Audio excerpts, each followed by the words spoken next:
Well, hello there, scrappy friend. Suzanne here in the studio today to talk about Close to My Heart's In Bloom Scrapbook Workshop.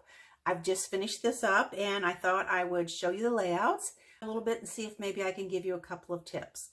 As you know, the optional technique was to use texture paste and distress oxide inks to do some mixed media work on these. And while I'm not the expert, I can certainly tell you some things that I learned as a beginner. Shall we get started? Okay. Let me move this out of the way.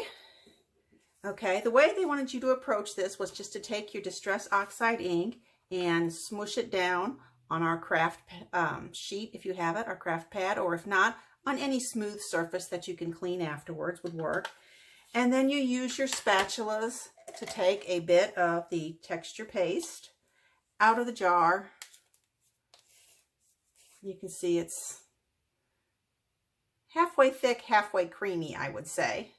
And then you just mix that all in, and then you're going to apply it with the spatulas using the various, well, they gave you one stencil, I should say, but there's various shapes on here. We've got dashes and circles and slanted lines and long lines here. And as you can see, this was my first one that I did, the first layout that I did. And I ended up having a bit too much color in this. I really wish this would have turned out lighter. So my first kind of tip is that a little of that ink goes a long way as far as when you are mixing it with your texture paste. Of course, if you don't have Distress Oxide ink, you could have used any regular Close to My Heart ink or any re-inker that you have. Other tip I would say to start out is that you're going to need more paste than you think. Although this is a very small stencil, we were using it in several places, and I wanted to get a fairly good covering through the stencil. Again, you want to be careful to hold the stencil down, or else you can get a little bit of this underneath a piece of the stencil, and then you don't get quite the crisp lines. Although that just makes it look more shabby chic, doesn't it?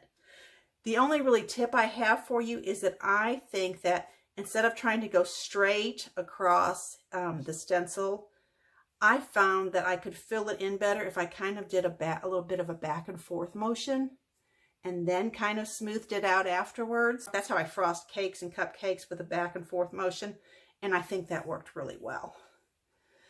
Okay, here's that first layout, pretty much done to spec. There's so many cute icons in this. They really turn out cute. Moving along to the second one, I had also gotten the Picture My Life cards for this line, so I added in just a few of those as I was going along. For instance, over here, I think put the lines for the journaling here. I decided I wanted the journaling here and less photos, and then I cut with my decal scissors this Better Together, which was a PML card, Picture My Life card, and I put it there instead. Again, and I took another PML card and decided to put it under here. Add a little more brightness to this side of the page. I didn't like that there was such a big spot looking through a frame. It didn't seem to bother me over here, but over here it did bother me, so I just slid something under the frame. And you could always maybe find a picture that would work there too. So that is kind of my second. And you can see here I went much lighter. Kept mixing in more paste, so color started to fade. Also, depending on how thick you put it on and how much you like or dislike a bunch of chunky texture on the top of it, because it can be kind of crumbly, the paste can. I just took a very, very slightly damp paper towel, and I kind of rubbed over these to rub off any that were, to me, they looked too messy. And that seemed to work just fine. Okay, moving on to the last one. This is super, super pretty. A couple of things I want to point out on this page. First of all, Close to My Heart does such a good job on all of these clusters and layering, but sometimes I almost think they overdo it. And this is kind of one case where, you know, you really probably could have not used quite so many of the flowers and everything here. Also, they had used the globe sticker right here, and it was mostly tucked under, and I thought, well, that was a waste. So instead, I decided to use just a little die cut heart there. Also on this page, instead of using the paste, I took my white gel pen and I used the stencil and white gel pen to do little marks here, these little circles. You could have used a white gel pen as an alternative if you didn't want to mess with the texture paste either. Here I decided to use the negative here of some of those die cut hearts that I believe were inside of, yes, they were inside of the film strip. And you might have thrown those away, but I hope not, because not only do they come in handy here as an embellishment itself, let me show you what I did with them. I had several left over, and on my layout that I'm doing from leftovers, basically I had one pretty good sized piece of paper. It was this paper on one side and this on the other. So I think I think this is a 3 1/4, 3 1/2 tall strip. And then this I think is a full inch less. Then we've got a bit of that exclusive paper in the workshop. I turned it 1 inch, then I flipped it over, did a pencil line down the middle, and then just decal cut it with my scissors. And I like that better than a torn look. I like my messy techniques to be controlled, I guess. I don't want to be too messy. As you can see here, I used Great Globe as well as the My World sticker, which I think is one I had to substitute out on one of the other pages as well. And I put it on top of, I've got just strips of paper here, including a zip strip of the light bulbs. And then I just layered the tag on top of it and then embellished the tag. I've got a visual triangle here, here, and here. And then let me tell you what I did. Those little black heart negatives, I took that, and instead of using texture paste to add a little glitter here, I decided to pull out my Stickles glitter gel. This is much, much easier to work with than texture paste, I think.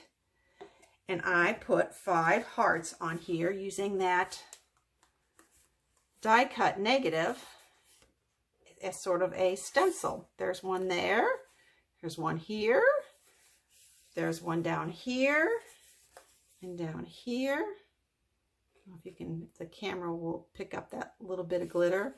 I think they turned out really cute, and there's one there. These are much thicker than Stickles, I think. So I really like how this turned out. And I just had to save a few, like I said, a few pieces. I think I had switched this sticker out. I didn't use this sticker. I think this is one of the frames that was going to be on that other page that had a whole bunch of frames. So I decided to use it. And then my last 2 photo placeholders here. And I really liked how that turned out. At this point, I was down to almost nothing, but I did have enough to make a card. The base of this card is a 4x6 Picture My Life card that's been cut down with the butterflies. Here's a 3x4 card, or it may have been a 4x6 that I decal cut. Put a little black there so you can see the decal edge. Use this same effect that I used here. Cut a little flower down because it looked like it should be right there. And then I added some black dots. And this is a Thinking of You During This Difficult Time, which I believe was in one of the card making kits, one of those stamp sets. So all I had left when I was done with this was 2 stickers like this, 2 of these stickers in that shape, and I will put those in my stash. So I'm very happy with what I was able to get. I should credit this layout is based loosely on a sketch from Creative Scrappers. There's a throwback sketch site. Okay, so for all you creative scrappers out there, I need to clean up. Oh wait, that brings me to my last couple of tips. This Stickles gel, this cleans up so easy. You can pretty much take this off of the plastic spatulas just using a paper towel. It comes off super quick. The texture paste is another matter. In fact, I don't think I completely got it off of the stencil. You need to use lots of warm water. There you can see there's a little bit white left on it. That's all the tips I have for today. I hope you'll have fun playing with these techniques, and if not, they're optional. Okay.